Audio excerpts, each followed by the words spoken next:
Tragedy. The downfall of a main character.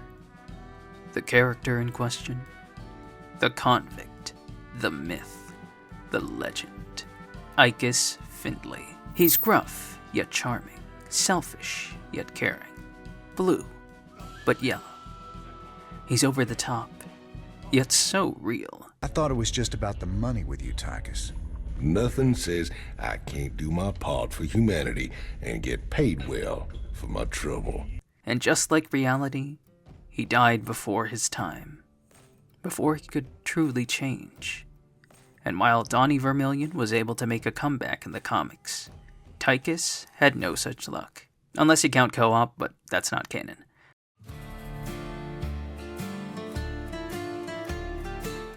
Now, I haven't read the books with Tychus because I don't have money, but thankfully, the wiki's a thing, so I'll give the Cliff Notes version. Tychus and Raynor were old buddies from the Guild Wars between the Confederacy and the Kalmorian Combine, which is basically the Hufflepuff of Starcraft. Anyways, the two originally served in the Confederate military in a unit called the Heaven's Devils, with a bunch of cool oddballs who are all dead, so we'll skip past them. They went rogue, robbed some people, got cornered by the cops, and Tychus sacrificed himself to let Raynor escape.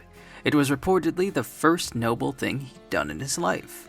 In taking the fall for his partner, Tychus was sentenced to death, but this was later commuted to a life sentence. Throughout the original games until the sequels, Tychus was locked up and missed out on literally everything important in the story. Yet his sacrifice allowed Raynor to be involved in the story as the Marshal of Marsara and later on as the leader of the Raiders. During that time, his old buddy continued to rot in jail. Until he didn't.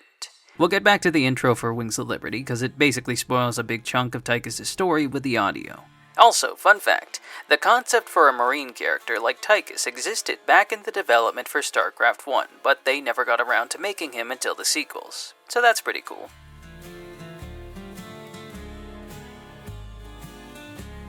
After a hard day at work blowing up the government, Raynor kicks back a cold one at the bar. Suddenly, Marine. The suit walks in, as Raynor slowly reaches for his gun. The man muses how easy it was to find him until... Little Jimmy Raynor, the people's hero.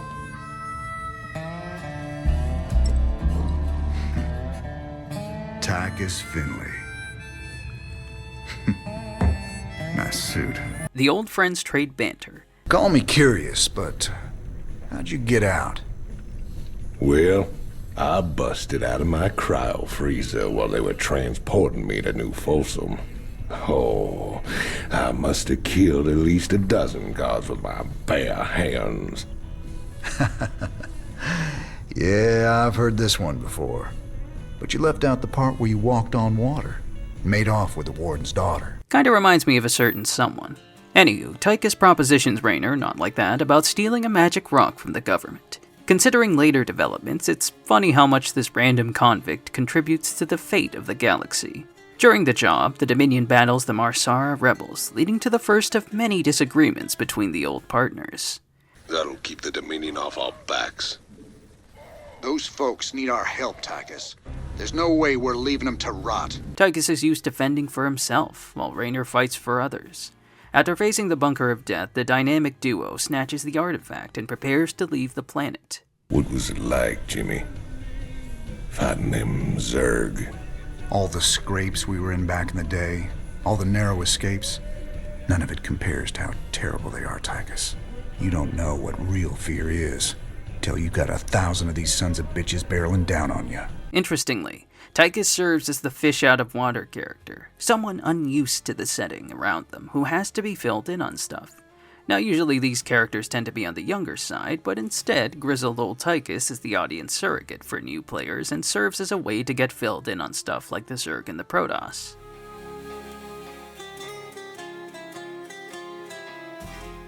Tychus and Raynor barely escape Marsara, with the former impressed with both the Hyperion and the scale of the Zerg invasion. While Horner suggests the Paragon route of helping people, Tychus has a less altruistic plan in mind. Best we just stay clear, partner. We can earn ourselves a fortune working for Mobius while this whole thing blows over. Horner is the angel on Raynor's shoulders, and Tychus is his devil. A devil that is evidently still stuck in hell. Or heaven. Heaven's devil. Speaking of tight spots, Tychus, why are you still wearing that suit on my bridge? Yeah, what'd you bust the zipper or something? Okay, so I might have had a little help when I broke out of prison. Let's just say it came at a price. I get to stay locked up in this suit till I pay off all my debts. It's the first of several signs that something is amiss with our old pal. Well, aside from the intro spoiling everything, but we'll get to that later. Anywho, Tychus lines up another job on the Shrine World Monolith, where we run into the worst executed burrow ambush I've ever seen. Sarah, you have to wait for them to go up the ramp first. Anywho, after the gang makes off with the rock, Kerrigan slides into Raynor's DMs, and Tychus reads the wiki. Given his decade-long imprisonment, he obviously has no clue who or what Kerrigan even is. Horner fills him in and expresses worry about how Jim will handle things. Tychus gives his answer. Matt warns Raynor about Tychus, but Jim's not up for shooting his friend over some sketchy browser history. Not yet. Their next destination sees more Protoss, a giant drill, and siege tanks. Raynor is concerned about how crazy their future jobs will get, but Tychus only cares about the money. On a side note, Tychus doesn't have much to do during Uncle Zeratul bizarre adventure, but he at least asks Raynor why he and the Protoss are so chummy. Both Raynor and veteran players remember his time with the Templar. But to Tychus and newer players, the Greyskins are just more aliens to kill. Findlay hasn't built that rapport with them because he spent the last decade in prison. Ironically, Raynor was only able to befriend the Protoss because Tychus took the fall for the pair's crimes. More on that later. Back to the magical rocks, Kerrigan decides to visit the library to stop the Queen of Blades from discovering the remaining artifact spots. The gang does some demolition jobs and evades the swarm yet again. Tychus may like money, but he also likes living. As they gather more rocks, his dedication to the job wanes heavily. Foreshadowing.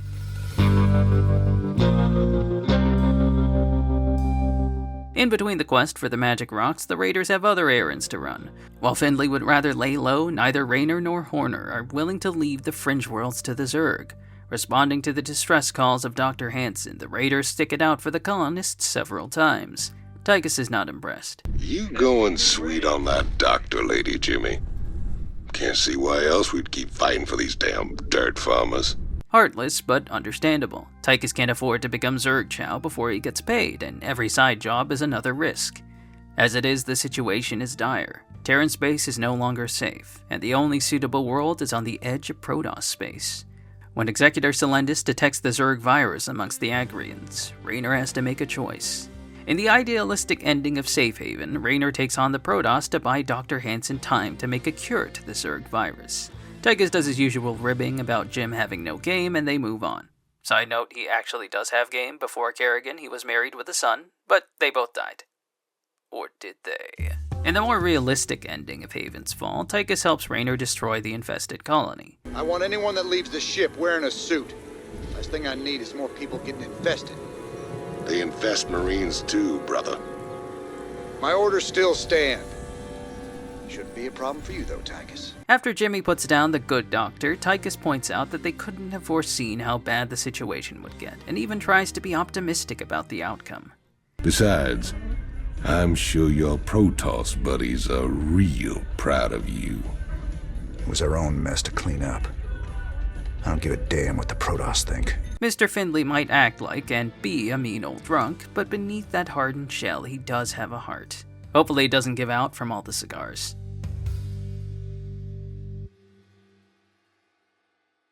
Now, colonists aren't the only folks Tychus has a problem with. After floating 8k in minerals like a true bronze leaguer, Raynor welcomes Tosh aboard for some pirate shenanigans. Tychus isn't so thrilled. I'd play it real cool with that kind. He'd cut your throat soon as look at you. Unlike Jimmy, he hasn't spent time building a harem of psychic assassins. He spent time surviving. And part of survival is being wary of threats. Threats such as psychic ninjas on steroids. A psychic ninja on steroids who is apparently unstable. That Tosh is a whack job, Jimmy. Spends all his time muttering and playing around with those damn dolls of his. Well, I need someone to balance out your sophistication and good manners. The guy ain't riding ahead, brother. I can appreciate some good honest craziness. But that guy, he's got something broke inside. Of course, I have to wonder if Tychus isn't projecting a little here. Nearly 10 years in prison for his friend, and the first deal he gets, he takes it. His old buddy believes in fighting for freedom. Inspiring, but from his experience, futile. In the Nova ending of the Spectre arc, Tychus is the unfortunate victim of Tasha's botched voodoo power.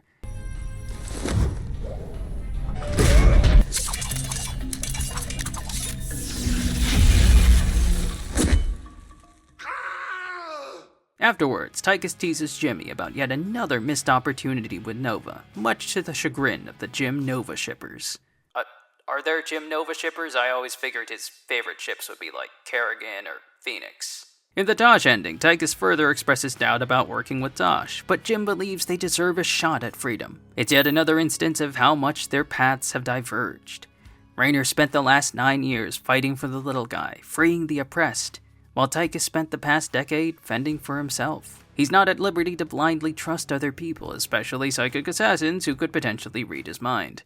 He's fighting himself over something he don't want to do. You'll see.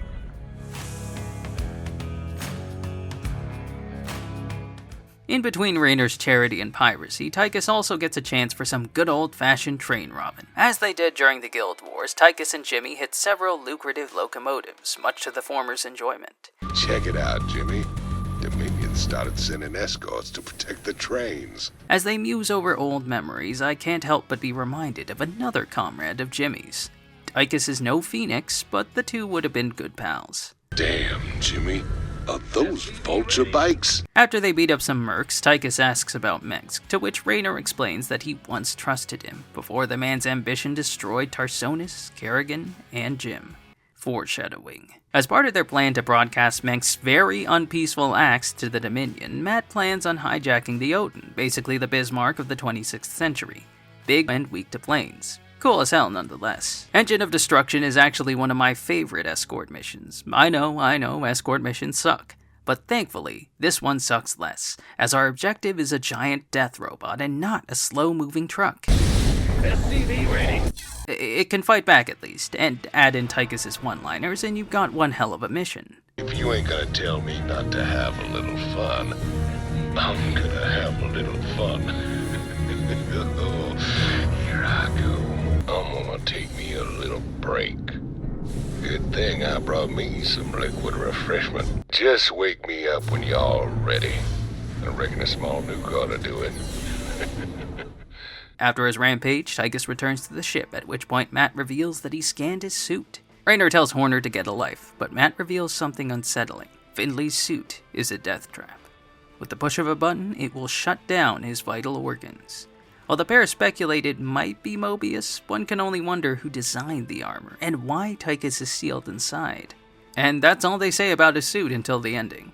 This is one of those few things that bothered me about Tychus' story. While Matt and Raynor discover he's being held hostage, they never look any further into it. Granted, it could just be part of his deal with Mobius, but given that Tychus gave up 9 years of his life for Jim, it's odd that he never tries disabling the suit's failsafe. Again, it could get Tychus killed or void their deal with Mobius, but this is never really discussed, and Tychus is already at risk of dying whenever he takes to the field anyways, so, worth a risk. Also, he lost 9 years of his life for Raynor. Without him, Raynor would not have been involved in Starcraft 1 as much as he was. He wouldn't have been on Marsara, he wouldn't have helped Mengsk, he wouldn't have helped destroy the Overmind and save the galaxy, he wouldn't have improved Terran-Protoss relations. A lot of Raynor's accomplishments were only possible because of Tychus' sacrifice. In another timeline, Raynor would probably be rotting in jail alongside his buddy. In fairness, this may be a symptom of the episodic nature of Liberty's story arcs. For example, completing Tasha's arc before Core Hull has no real effect on Media Blitz, beyond giving you the option to make Spectres. Hansen's arc never comes up again, not even the possible cure that Hansen completes if you do Safe Haven, and Horner's discovery, which takes place in the Rebellion missions, never really comes up in the main story as a result, aside from the end cutscene. Regardless, the show must go on. Media Blitz is one of the funnest missions in Starcraft 2, unless you don't use the Odin, where good old Tychus gets a chance to cut loose and do what he does best. We're almost out of time. So are these guys. Don't sweat it. With Tychus at the helm, the Raiders secure the UNN studios and broadcast Mengsk's very unpeaceful actions to the public. The Dominion falls into chaos and the Raiders celebrate victory. So you're thinking about giving up this life of luxury and becoming a professional broadcaster? Oh, regular folks just ain't ready for the raw sex appeal I'd unleash into the great little lives. I reckon my niche is right here with you, old buddy. Right to the end. I'm glad you're part of all this, Tychus. You did real good today. While Tychus may never be an idealist or a liberator, his talents are still of use to the revolution. Sadly, the good times don't last. After a nice vacation on the burning planet of Typhon, Tychus and Raynor head to the rendezvous point with Mobius. Sir, Dominion ships warping in. Mengsk's flagship is leading them. The duo board the ship against Matt's advice, and Raynor confronts Mengsk. It's his son. Turns out he owns the Mobius Foundation, and the Raiders have ultimately been working for the Dominion. Foreshadowing. Valerian offers Raynor a chance to save Kerrigan from her infestation, which Raynor accepts without properly communicating why. The Raiders are understandably pissed and confused, but Raynor pulls a Mengsk and tells everyone to shut up and listen to him. Every one of these boys lost family or friends to Mengsk. We're gonna be sitting on a powder keg pretty soon. Can't you see that? It ain't up for discussion, Swan. I gotta do this. Watch your back, old buddy. That's all I'm asking. I said I can handle it. If you don't want to be a part of this, you can take your 30% and go. I didn't sign up for this. You signed up to follow my orders. If you can't do that anymore, then get the hell off my ship! Sir. I always found it weird he didn't at least remind Matt about the whole prophecy thing. Like, it's not my favorite reason ever, but it's a reason. In fairness, it's probably another victim of the separate story arcs, though it might have done them some good to change the dialogue a bit if you did the prophecy missions first. Anyways, tensions come to a head when the gang heads to the final artifact piece. The Tal'Darim have the unique adaptation of disintegration. Tychus is very much against pursuing the mission, even citing Jim's debt to him as a reason to run. Getting cold feet, Tychus? I lost 9 years in prison on account of you. Ain't tossing what's left of my life away just so you can rescue your little princess. Remember, you own me, partner. Not enough to quit on something like this. You're relieved. You can sit this one out, partner. Afterwards, default character portrait Kaczynski rants about Raynor's seemingly illogical alliance with the Dominion. Swan tries to back Jim up, but Tychus chimes in with his own misgivings about Raynor. Raynor's nothing but a spineless coward. You've been nothing but poison since you got on this crate. Only person you can trust is yourself. The sooner you peons figure that Heard out. about enough of this. Jim proceeds to give Tychus a rather one-sided beatdown at the cost of a few bottles and his Damn jukebox. After things cool down, Tychus admits he enjoyed playing hero with Jim, but isn't willing to go to Char. It felt good to help people, but he's not about to dive headfirst into hell for them. But just like old times, Jim needs him. So dive he shall.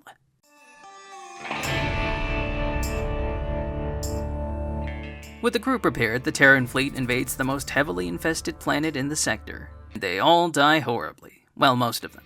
Raynor and Tychus make it to the surface, cause obviously, but the haphazard attack sees Dominion units drop into isolated zones to be picked off by the Zerg. Must be Bronze League. Kerrigan tells everyone to get good, and Warfield trades a BC for a Hydra. Must be Bronze League. Tychus and Jim save the general, then debate their next move. You know, I've been thinking. Scares me more than the Zerg. Tychus favors knocking out the Nidus network, while Warfield assesses that the Zerg Air Force is the greater threat. Should the air mission be chosen, Tychus raises a pretty good point. We came all the way down here just to head back into space? It makes one wonder why they didn't start by attacking the platform before landing, but Bronze League. Anyways, if the Tychus option is chosen, we get a fun mission with Raynor, Tychus, Swan, and Stedman blasting through the tunnels beneath Char. Tychus does a good job spicing up the conversations, clashing several times with the mousy Stedman. I got it, Hotshot. Damn straight. You right. Those things are pretty nasty. Next time you should try not to let them splash you. Thanks for the advice, son. Now shut up. Zerg are so fascinating. I wish we knew more about their physiology. I know all about them. Put a bullet in them, they die. Well, that's not exactly... Shut it, you two. After blowing up the tunnels, the Nidus network floods and Warfield returns with the artifact. Tychus isn't fond of relying on a magic rock to solve their problems, but Raynor gives the usual spiel about how it's their blood, sweat, and tears that'll save the day. Up to the final mission, Tychus once again floats the idea of killing Kerrigan, which Raynor turns down. And I know you want to believe she can come back. But after all the misery she's caused, well, let's just say some folks don't deserve second chances. I'll be the judge of that. Tychus voices what many fans have wished for since 1998, but alas, prophecy. The final push to the hive is fraught with risks. From my experience, all-in air tends to be harder because there's both ground and air attacks to watch out for. Though thankfully, Kerrigan can't spam broodlords if you steal all of hers. After a bloody battle, the artifact charges fully and destroys all the Zerg in the surrounding area. Tychus and Raynor head with the team into the main hive. They come across Kerrigan, who's naked? 'Cause fan service, I guess? Anyways, Raynor is relieved, but Tychus speaks to someone on his radio, and Mengsk's voice answers. You have your orders, Mr. Findlay. Carry them out. It all makes sense. The dodgy escape story, the rigged suit, Tosh's warnings, Tychus' reluctance about Char, his interest in Kerrigan. It was all leading to this. This whole time, he was working for Mengsk. I mean, the intro literally spoils this. You'll carry your prison with you. That armor will be your new cell. Regardless, in return for his freedom, his mission was to kill Kerrigan. Somehow. Later Q&As clarify he was originally there as a spy, but the dialogue is a little confusing in this scene. I made a deal with the devil, Jimmy. She dies, I go free. Tychus' words imply that Mengsk offered Tychus freedom for killing Kerrigan, and I'm really not sure how Mengsk expected a drunken outlaw to kill her, but you know what? Why pass up the opportunity, I guess. After a tense standoff, Raynor makes a call. This is one of the more contentious moments in the sequel. I've seen all sorts of criticism over the years leveled at the execution of Tychus' betrayal, from the amount of on-the-nose foreshadowing from literally everyone, to Raynor never really looking into the failsafe in Tychus' suit. Perhaps more subtlety might have helped, but this is Tychus we're talking about. Subtlety's never been his thing. They definitely could have removed Mengsk's speech in the intro, though. We didn't need that dialogue. Preserve the mystery, right? But in hindsight, I don't hate Tychus' story. In the end, he remained an entertaining and tragic character. While Kerrigan killed his best friend in Brood War, this time, Raynor's the one to do the deed. The bullet meant for Mengsk is spent for the greater good. Not that greater good. Tychus taking Mengsk's steel has always been a confusing but interesting plot point. I mean, the terms have always been kind of vague, but having spent the last 9 years in prison, Tychus takes the first chance dangled in front of him for freedom. Yet even in freedom, he was trapped. Stuck in a suit that could kill him at any moment, Findlay had to do the bidding of Arcturus. He was stuck between Jim's rebellion and the government he was forced to serve. Stuck between fighting the good fight and looking out for himself. Stuck between his deal with the devil and Jim's angel. And from Tychus' perspective, he was forced to watch his friend make baffling decisions, such as helping random colonists during a Zerg invasion, trusting psychic assassins on steroids, and wishing to save Kerrigan after all her sins. And while we the player knew the bigger picture, Tychus was limited from that suit of his. To him, he had no other options. He knew Mengsk would never let him go unless he killed the queen, and Raynor would never let Sarah go without his death. So, with his suit seemingly shutting down, Tychus chose to force his friend to honor him. After 9 long years imprisoned, Tychus is finally set free. Despite the misfortune of being dead, Tychus isn't entirely gone. In the novel Flashpoint, which takes place after his unfortunate mugshot, Raynor reflects on his friend's actions. Though he's angry at Tychus, he recognizes that, as with so many others, Mengsk used and manipulated him. And thanks to the convict's sacrifice, Raynor became a liberator, while Tychus died a prisoner. Even years later, Raynor still thinks back to his time with him. Despite the old wounds, he still thinks of the convict as his friend. Now, co-op isn't canon, but Tychus shows up as a what-if type of commander with some buddies. There's also his infested skin in Heroes of the Storm. As Stukov showed, even death can't save you from infestation. But unlike Stukov, who has free will, Tychus is yet again a prisoner. Trapped in a twisted body, he's implied to be slowly losing himself to the hive mind, forever remaining a puppet of greater powers. But again, not canon. So all in all, I quite enjoyed Tychus, a tragic 90s action hero with moments of realness, trying his best to help out his old friend. He goes off on a bender and goes out in a Mexican standoff in the bowels of hell. Such is the tale of Tychus Findlay. So that's it for the cigar-chewing convict. I'm not sure what to do next. Victoria Day is coming up for us Canadians in May. Probably won't get another video out by then, but perhaps another Queen of the Zerg this time around. Shoutouts to Gladys Marino, Abby Ackred, Michael Phillips, and Mike Pierce for supporting the channel. If you enjoyed this video, make sure to like, share, comment, subscribe, and Busted out of my cryo freezer with my bare hands.